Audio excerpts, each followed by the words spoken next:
সবাইকে বাংলা ক্লাসে স্বাগত জানাচ্ছি। আমি রামপদ হালদার, প্রভাষক বাংলা, গোপালগঞ্জ সরকারি কলেজ, গোপালগঞ্জ। আমি আজ আলোচনা করব বাংলা শব্দের বানান নিয়ে। অর্থাৎ 2025 সালে যে সকল শিক্ষার্থীগণ এইচএসসি পরীক্ষায় অংশগ্রহণ করবে তাদের জন্য এই ক্লাসটি খুবই গুরুত্বপূর্ণ একটি ক্লাস।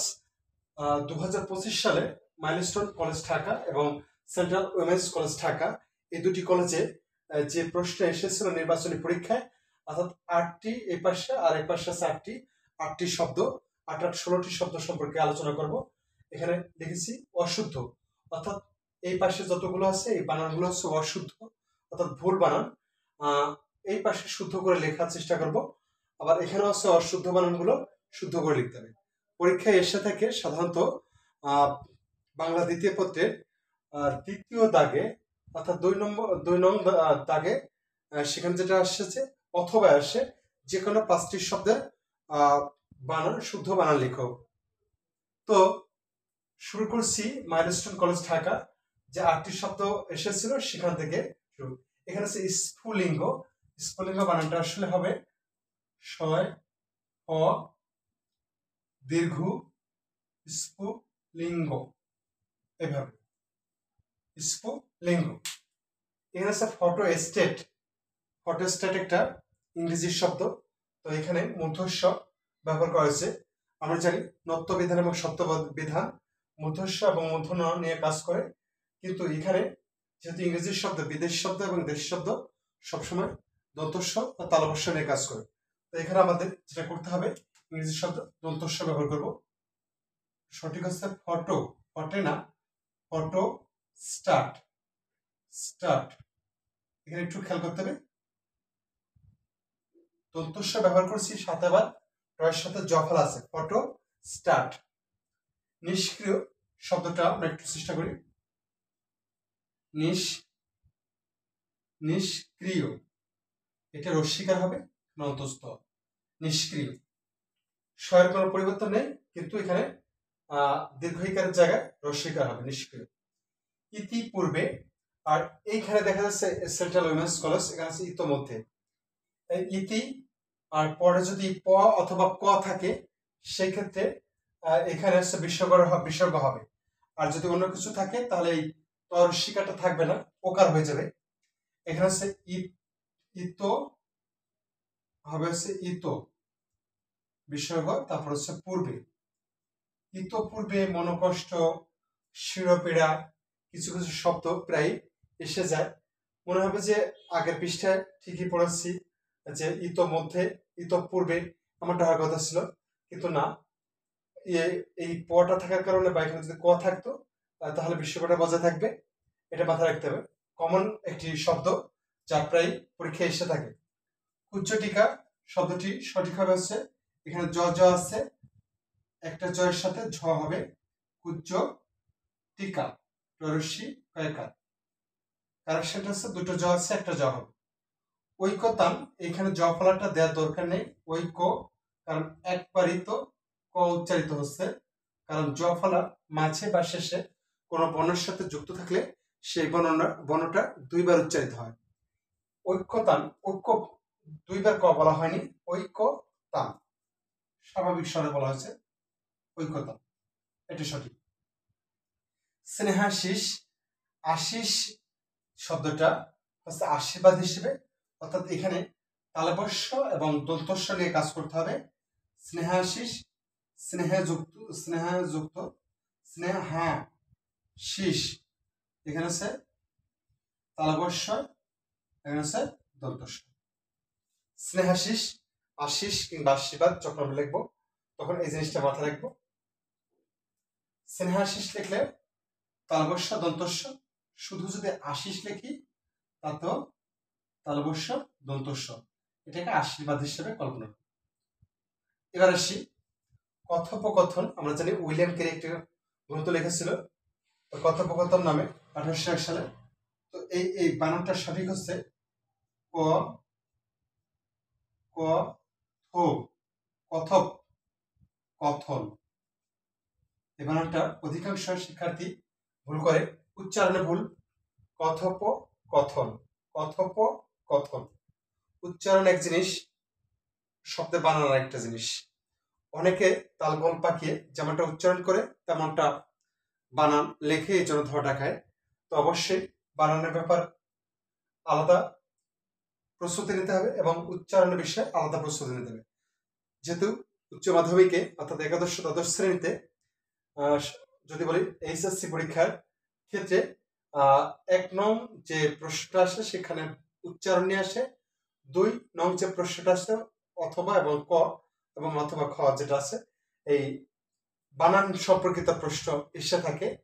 অর্থাৎ আমাদের যাতে বানান ভুল না যায় এবং উচ্চারণের সমস্যা না হয়, এই জন্য এই একাদশ দ্বাদশ শ্রেণীতে এই দুটো টপিকস অন্তর্ভুক্ত করা আছে।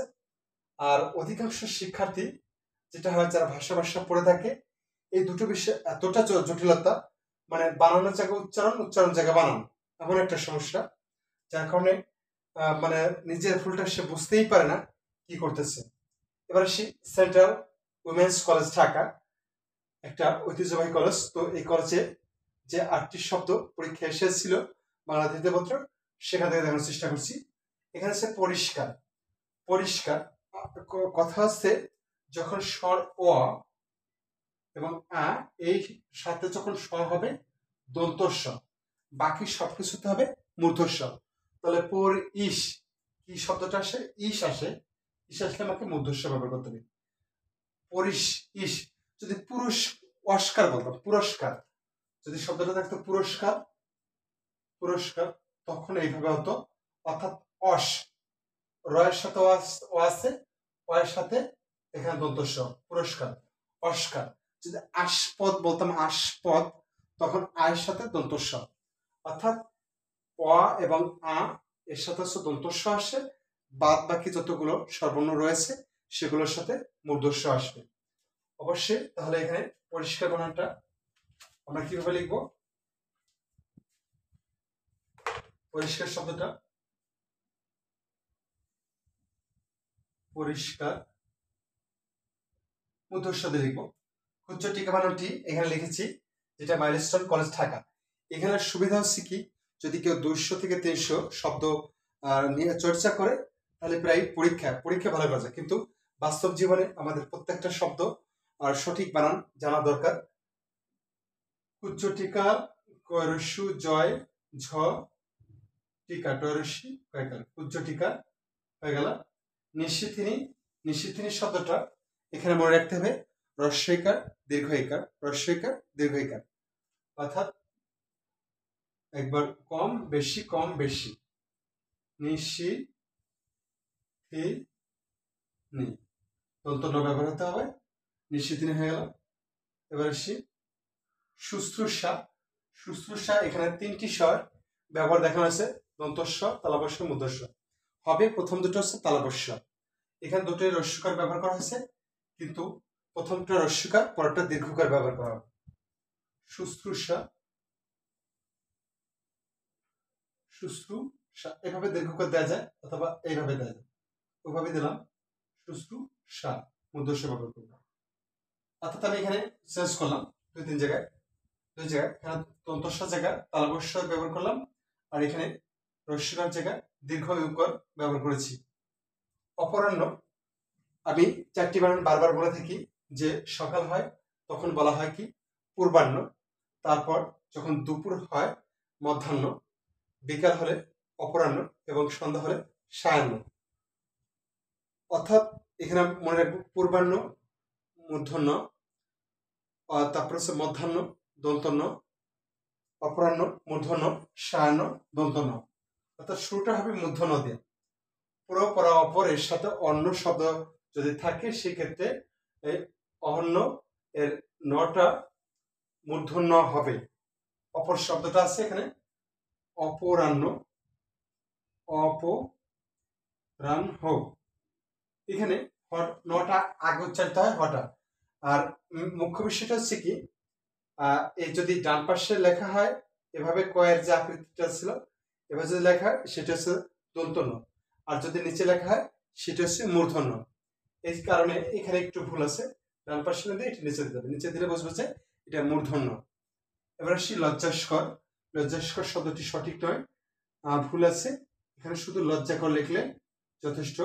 লজ্জাকর, এখানে দন্তস্বর ব্যবহার নেই। ইতিমধ্যে, আর এখানে বলছে ইতিপূর্বে। ইতিপূর্বেকে লিখেছি ইতপূর্বে, আর ইতিমধ্যকে মধ্যকে লিখবো আমরা ইতো মধ্যে। এই দুটো বানান যাতে ঝামেলা না হয়।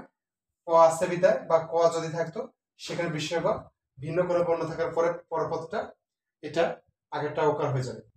পরজীবী, যত জীবী ব্যবহার করি, আইনজীবী, শ্রমজীবী, মৎস্যজীবী, চাকরিজীবী, এই জীবী শব্দটা যার সাথে যুক্ত হবে, জীবী শব্দের যে জয় দীর্ঘিকার ব্যবহার করতে হবে এবং বয় দীর্ঘিকার অর্থাৎ ডবল দীর্ঘইকার ব্যবহৃত হবে পাশাপাশি, তাহলে সে হিসেবে পরজীবী।